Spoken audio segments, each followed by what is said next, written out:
अस्सलाम वालेकुम, नमस्कार, सत श्री अकाल एंड गुड इवनिंग। मैं हूं आरजू काजमी और आप देख रहे हैं पॉइंट ऑफ व्यू।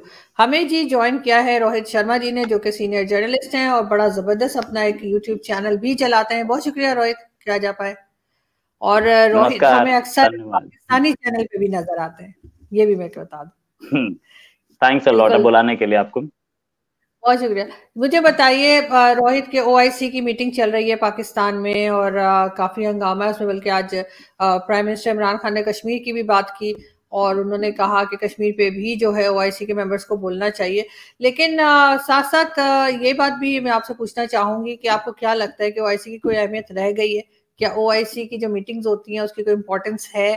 कोई फर्क पड़ता है दुनिया को उससे, या ये सिर्फ एक दिखावे की, या कहना चाहिए कि रस्मी सी मीटिंग होती है और बस बात खत्म, खाया पिया और क्लास थोड़ा बाहर आने वाला है, वो भी नहीं है। लेकिन फिर भी इसकी कोई अहमियत रह गई है कि कोई बाकी की दुनिया जो है, बाकी की जो कंट्रीज हैं, क्या वो ओआईसी के मेंबर्स की जो है बात उसको कोई इंपॉर्टेंस देती है? ओआईसी के फॉरेन मिनिस्टर्स की मीटिंग होती है और बाकायदा टाइम पे होती है।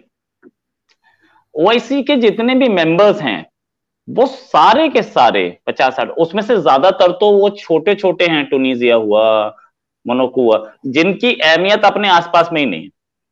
जो बड़े हैं, सऊदी अरेबिया हुआ, यूएई हुआ, पाकिस्तान हुआ, टर्की हुआ, इन सब की सिचुएशन बिल्कुल अलग है।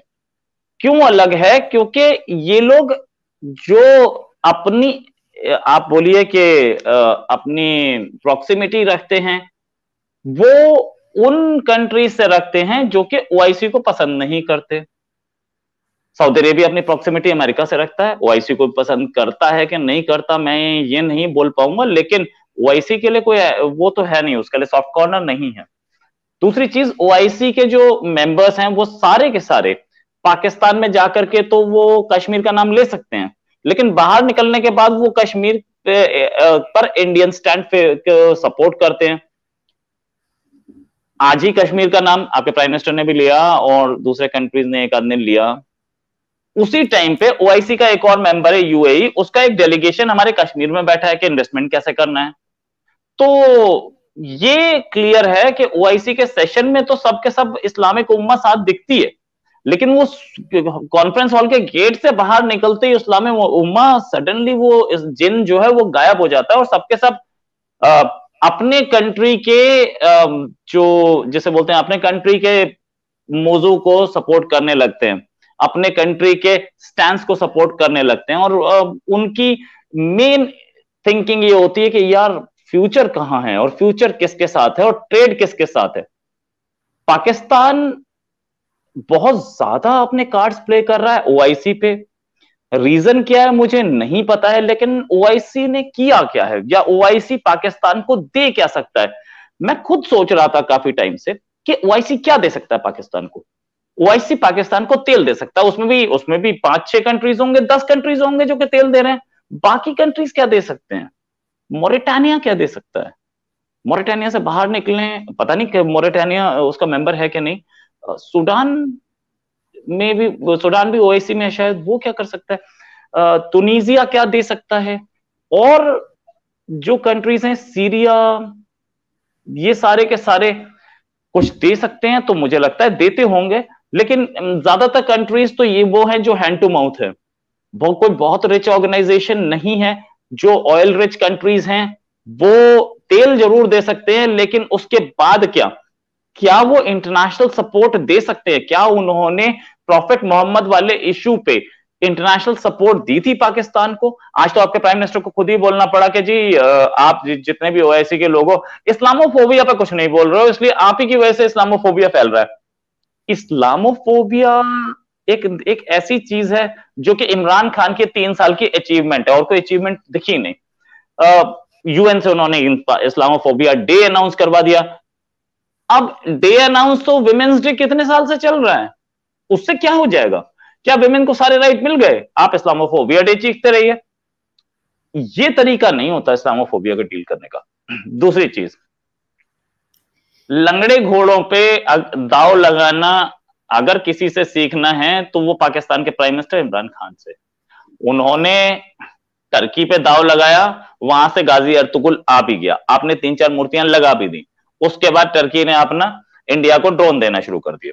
ठीक है, मलेशिया पे दाव लगाया, इंडिया ने पाम ऑयल बंद किया, वो इंडिया के फेवर में आ गया, महातिर मोहम्मद थैंक यू हो गए। उसके साथ साथ पूरे ओआईसी में कोई भी ऐसा नहीं था जिसने कश्मीर पे पाकिस्तान का स्टैंड लिया हो। गाए बगाए कभी कभी पाकिस्तान में बैठे हैं, पाकिस्तान की बिरयानी खा रहे हैं तो बोल दिया, उसके बाद वापस पहुंच के वो स्टैंड चेंज हो जाता है। तो सर सऊदी अरब ने आज कहा है, सऊदी अरब ने कहा है कि यूनाइटेड नेशन के हिसाब से जो उन्होंने कहा है उस पे अमल करके और फिर ही ये इशू जो है सॉल्व हो सकता है। ये जो सऊदी अरब ने बोला है, यही तो सऊदी अरब है जिसने इंडिया के प्राइम मिनिस्टर को अपना हाईएस्ट सिविलियन अवार्ड दिया था, जिसको पाकिस्तान बोलता है कि वो मोदी और मुसलमानों का कातिल और ये वो। रोहित, सऊदी अरब ने अगर ये कहा है तो उसका मतलब ये नहीं है कि वो इंडिया के अगेंस्ट बोला है। उसने सिर्फ ये कहा है कि जो यूनाइटेड नेशन की रेजोल्यूशन है उसके हिसाब से उसका इशू जो है वो सॉल्व करना चाहिए। इसमें इंडिया के अगेंस्ट या पाकिस्तान के अगेंस्ट नहीं बात की है सऊदी ने। बहुत सारे ऐसे भी हैं, अभी यूएई है एकदम पड़ोस में है, वो तो इंडिया के स्टैंड को विंडिकेट कर रहा है जब वो इंडियन साइड ऑफ कश्मीर में आकर के इन्वेस्टमेंट कर रहा है। तो दूसरी चीज, स्टैंड ज्यादातर का ये है, एक कश्मीर उसको भी याद था टर्की को, बहुत दिन चीखे वो कश्मीर को, उसके बाद उनकी इकोनॉमी टूट गई, इंडिया ने ड्रोन का कॉन्ट्रैक्ट दिया, आज तक तो सुना नहीं दोबारा हमने कश्मीर उनसे। तो ये चीज है, ये जो सऊदी अरब ने भी अगर यूएन रेजोल्यूशन का बोला है तो वो एक ऐसा स्टैंड है जिस तरीके से कि आपने काम कर भी दिया और नहीं भी हुआ। यूएन रेजोल्यूशन तो यूएन खुद भूल चुका, सऊदी अरेबिया को कहां से याद आ गया पता नहीं। तो UN resolution is not relevant, that's fact. और यूएन रेजोल्यूशन के हिसाब से तो गिलगिट बाल्टिस्तान एक स्टेट बननी ही नहीं चाहिए थी, पूरा कश्मीर की आइडेंटिटी एक बननी थी, जहां पे वो प्लेबिसाइड की बात करते थे। और वो सारा का सारा यूएन रेजोल्यूशन में लिखा हुआ है कि वो सारा का सारा इंडिया के निगरानी में होगा, दोनों को मिलाया जाएगा और इंडिया करवाएगा, इंडियन यूएन के अंडर होगा लेकिन इंडिया करवाएगा, अपनी डीमिलिटराइज किया जाएगा। तो उस पे तो उस स्टैंड पे तो अब पाकिस्तानी बहुत साल से उसको छोड़ चुका है। जब गिलगिट बाल्टिस्तान अलग बना था आज से 15-20 साल पहले, तीसरा चौथा चीफ मिनिस्टर है ना, तो उसको नॉर्दर्न एरियाज बोलना शुरू किया था कश्मीर की जगह, फिर उसके बाद पाकिस्तानी उस स्टैंड को भूल चुका है। तो UN resolution is not relevant anymore. जहां तक बात यह कि ओआईसी जिस पर हम बात कर रहे थे, ओआईसी में कितने ऐसे कंट्रीज हैं जो आपको मिलिट्री एड दे सकते हैं, फाइनेंशियल एड।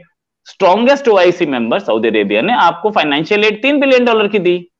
तो जब वो स्ट्रॉन्गेस्ट ही $3 बिलियन दे रहा है तो बाकी क्या दे देंगे। दूसरी चीज, आपको इंटरनेशनल स्टैंडिंग में सऊदी अरेबिया, यूएई या एक दो और छोड़ के एक टर्की भी है उनमें, जो टर्की अब इस समय तो वो कुछ नहीं कर सकता, वो इजराइल के प्राइम मिनिस्टर को वेलकम कर रहा है, वो इस समय पाकिस्तान के किसी भी स्टैंड पे उसके साथ नहीं खड़ा दिख रहा। तो कितने लोग यूएन में आपको स्टैंडिंग दिलवा सकते हैं, कितने लोग आपको इंटरनेशनल फोरम्स में स्टैंडिंग दिलवा सकते हैं। और एक बहुत इंपॉर्टेंट चीज, इतनी सारी चीजें पास हुई हैं, इतने सारे रेजोल्यूशंस आए हैं ओआईसी में, इतनी सारी बातें बोली गई हैं, इंप्लीमेंट कितनी हुई हैं, उसमें कितनी ऐसी चीज हैं जिससे कोई इंटरनेशनल इंपैक्ट पड़ा है। चाहे वो कुछ भी देखे, चाहे वो G7 हो, उसमें ओआईसी के मेंबर्स नहीं हैं, या आपके क्लाइमेट चेंज हो, उसमें ओआईसी के मेंबर्स का कोई बहुत से नहीं है। तो ओआईसी के मेंबर्स कहां पर। सर क्लाइमेट चेंज भी जो है वो डिस्कस हुआ है उसके टॉपिक्स में, यानी उसके जो पॉइंट्स है उसमें क्लाइमेट भी है, क्लाइमेट चेंज भी है। तो अगर आप सिर्फ इस पे बात करेंगे कि सिर्फ पाकिस्तान को क्या मिल रहा है या पाकिस्तान की ऑयल ले सकता है या क्या ले सकता है, सिर्फ बात वो नहीं है। इधर बात हुई है कि फलस्तीन की भी बात हुई है कि जी फलस्तीन के लिए भी कुछ करना चाहिए, कश्मीर की भी बात की गई है, क्लाइमेट की भी बात की गई है, कई चीजें हैं। तो आपको नहीं लगता कि कोई इसका खास फायदा है, या ये भी आपको मीटिंग एक फेल्ड ही नजर आ रही है कि बस होगी और खत्म हो जाएगी और कुछ नहीं निकलेगा इसमें से। ये आज सुबह ये क्लाइमेट चेंज और कश्मीर और पैलेस्टाइन, आज सुबह मैंने अपनी वाइफ से भी डिस्कस किया था, लेकिन इम्पैक्ट क्या होगा उसका मैंने अपने डिस्कस कर लिया, खत्म, नोबडी केयर्स।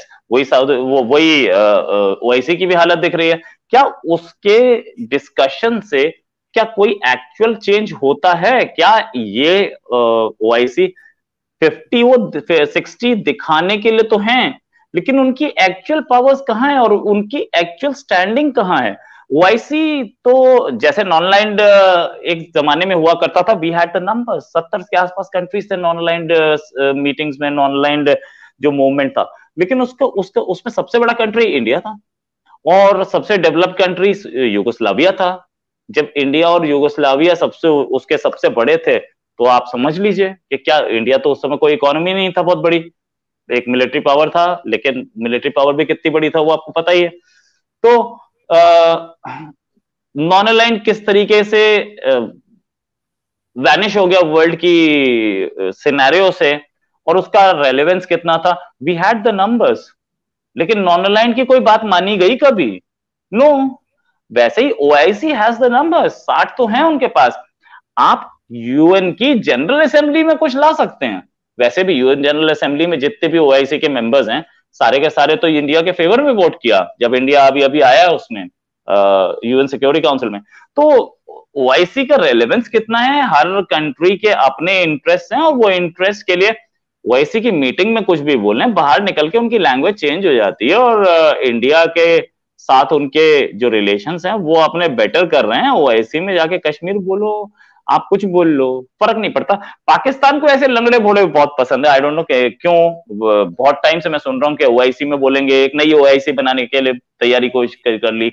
अरे यार ओरिजिनल तो चल नहीं रही, एक और नई बनेगी वो कहां चलेगी? So I don't find anything any relevance in OIC.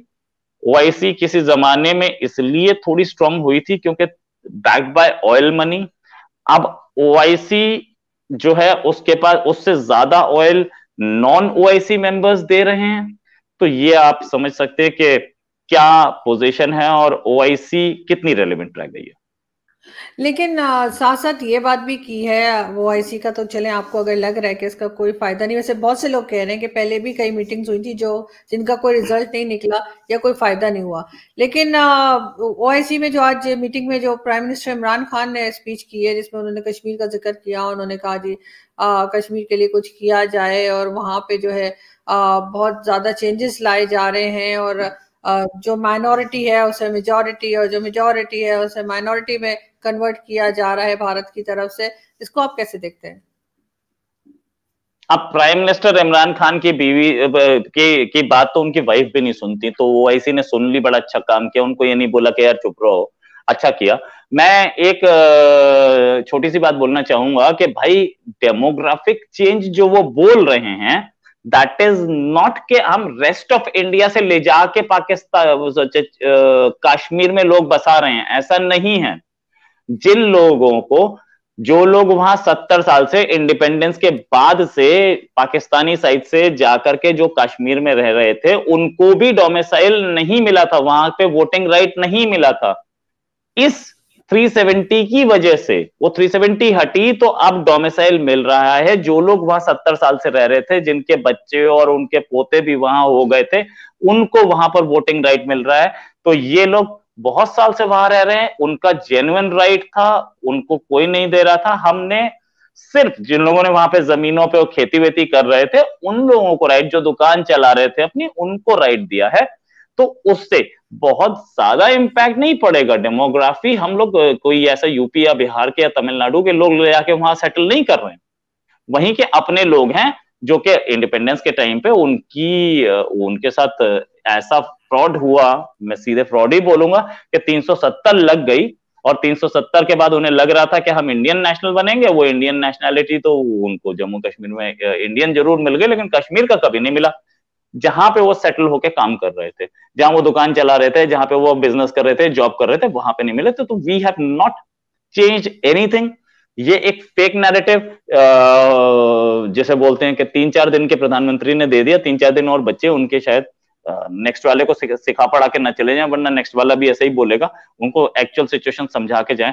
और दूसरी चीज, शायद इमरान खान साहब, जो खबरें आ रही, मैं तो नहीं जानता, खबरें आ रही कि 25 तारीख तक ये इनको बोल दिया गया कि रिजाइन कर दो वरना बता दिया जाएगा। तो 25 तारीख से पहले शायद वो ऐसे कुछ और नैरेटिव दें, आजकल वो बोल भी रहे हैं। और लेकिन क्या इंडिकेशन तो ठीक नहीं है। लेकिन उन्होंने तारीफ भी तो की थी आपकी फॉरेन पॉलिसी की। आखिर वो भी तो इमरान खान ही थे ना जिन्होंने कहा था कि जी इंडियन फॉरेन पॉलिसी पाकिस्तान से बेटर है। उस वक्त तो आप लोगों ने कुछ नहीं कहा। अभी जरा खान साहब ने, लेकिन खैर खान साहब कश्मीर की बात तो हमेशा से करते रहे। ये मैं कई जगह पे मैंने कहा है कि शुरू से जब से प्राइम मिनिस्टर बने थे तब से कश्मीर कश्मीर कर रहे थे। और ये चीज तो पिछली गवर्नमेंट्स भी करती रही हैं, उससे पहले की गवर्नमेंट भी करती रही है। लेकिन जहां पे उन्होंने तारीफ की तो वहां आपने अप्रिशिएट नहीं किया। कोई पाकिस्तान का मुझे एक प्राइम मिनिस्टर याद नहीं आता जिसने कश्मीर का नाम न लिया हो। इतनी बार वो अपनी बीवियों का नाम नहीं लेते जितनी बार कश्मीर का नाम लेते हैं। अब जहां बात आती है कि फॉरेन पॉलिसी की उन्होंने तारीफ की, वो उनकी अपनी इंडिया ने उस पर रिएक्ट किया है। अब किया उन्होंने, हमारे फॉरेन सेक्रेटरी ने रिएक्ट किया और ये भी बोला कि हमारी फॉरेन पॉलिसी को विंडिकेट किया। उनको ये लग रहा था खान साहब को कि इस तीर से दो निशाने बनेंगे। दो निशाने ये बनेंगे कि एक तो मोदी कहीं ना कहीं बीच में घुस सकते हैं, जो मोदी आए नहीं, फॉरेन सेक्रेटरी बोल गए।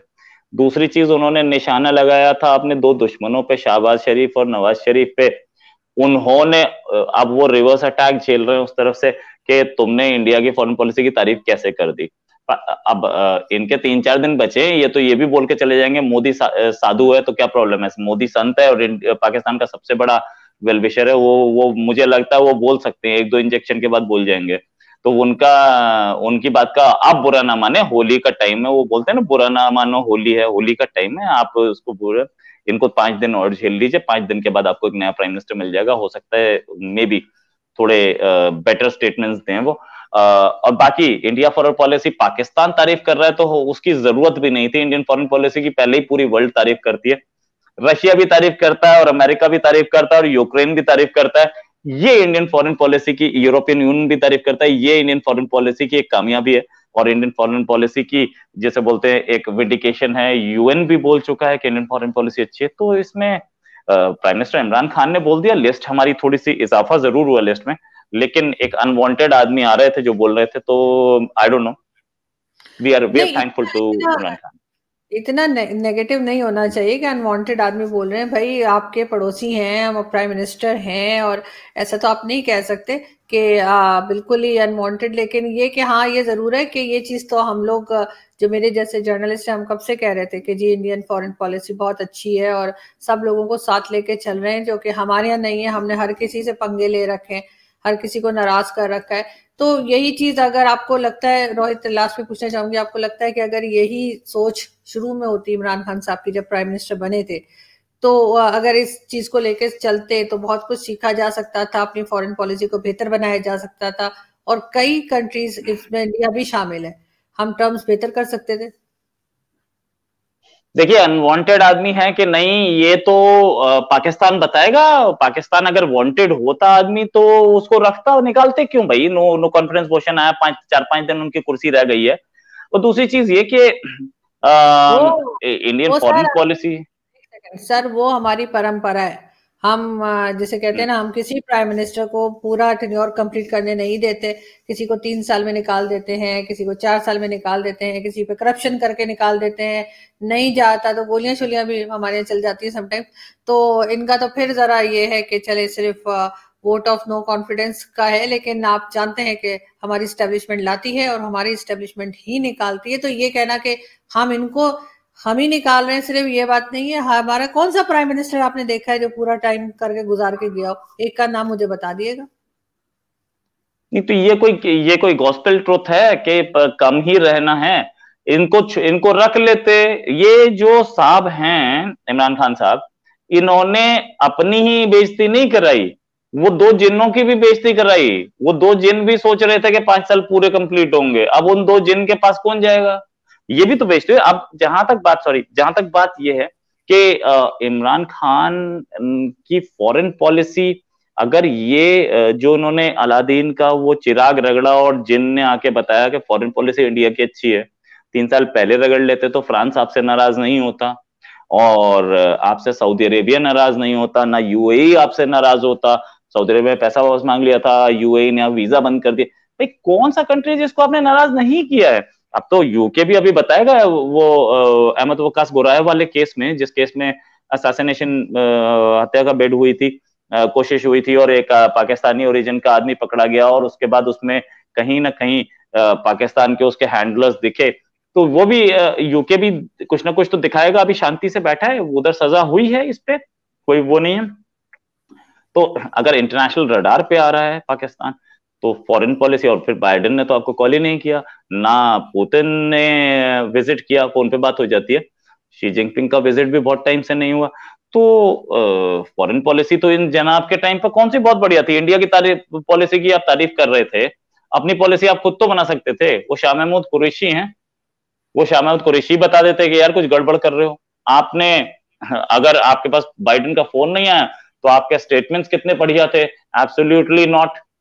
फिर उसके बाद एक स्टेटमेंट था, बाइडेन के फोन का इंतजार कौन कर रहा है। तीसरा स्टेटमेंट था कि बाइडेन बिजी आदमी है। अरे बाइडेन बिजी आदमी है यार, उसके पीए लग रहे हो, क्या बताओगे? मतलब क्या है आपके स्टेटमेंट्स जो रहे हैं? क्या अमेरिकन एम्बेसी वहां नहीं है? क्या वो अमेरिकन एम्बेसी वहां अखबार नहीं पढ़ती है? उनको पता नहीं लगता? वो व्हाइट हाउस को रिपोर्ट नहीं करते हैं? वो व्हाइट हाउस की जगह पेंटागन को रिपोर्ट करते होंगे, पेंटागन उनकी स्टेट डिपार्टमेंट को वो रिपोर्ट करते होंगे ना।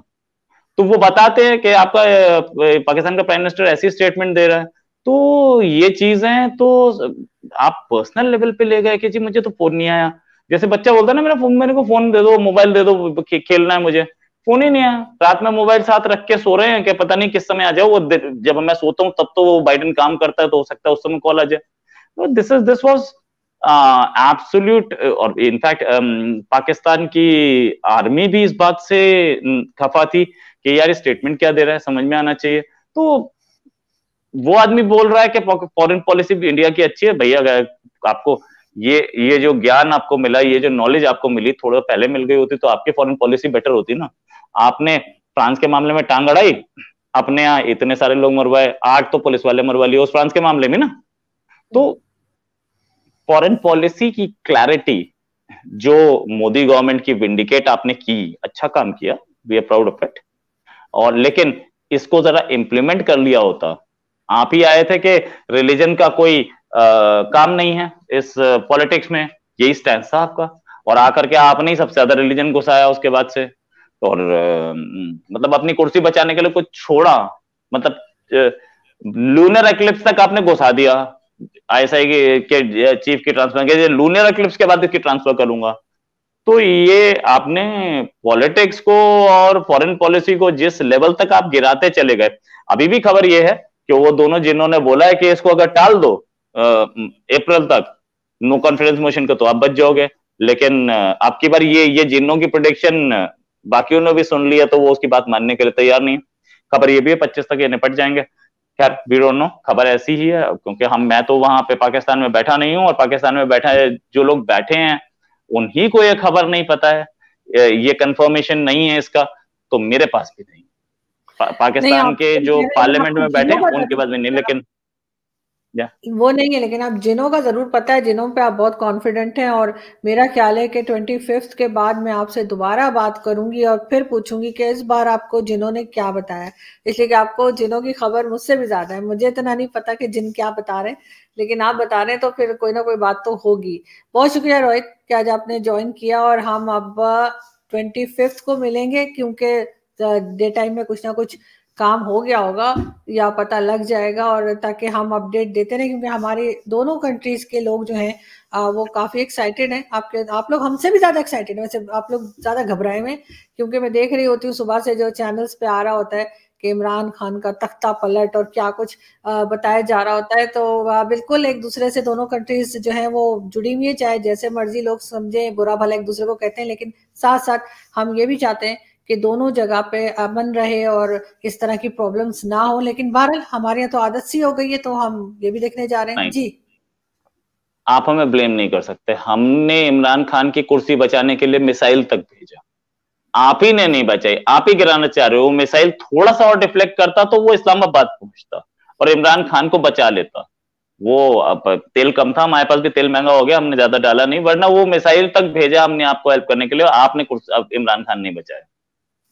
इस्लामाबाद तो मैं भी रहती हूँ, लेकिन ये कि अब वो मिसाइल मेरे ही घर पे ही ना, ऐसा ना हो कि इधर से कोई तालिबान वालेबान सुन रहे हैं। वो रॉकेट लॉन्चर वैसे मुझे बड़ा अच्छा लगता है, वो अजीब तरह से रख के और धुजंग मारते हैं ना, रॉकेट लॉन्चर देखते हैं अक्सर, अफगानिस्तान की वजह से मैं कह रही हूँ, तो वो कहीं अब वो मत भेज दिएगा रॉकेट के बाद या वो मिसाइल के बाद, सॉरी। तो बहुत शुक्रिया कि आपने आज ज्वाइन किया और आपसे जल्दी फिर मुलाकात होगी। Thank you.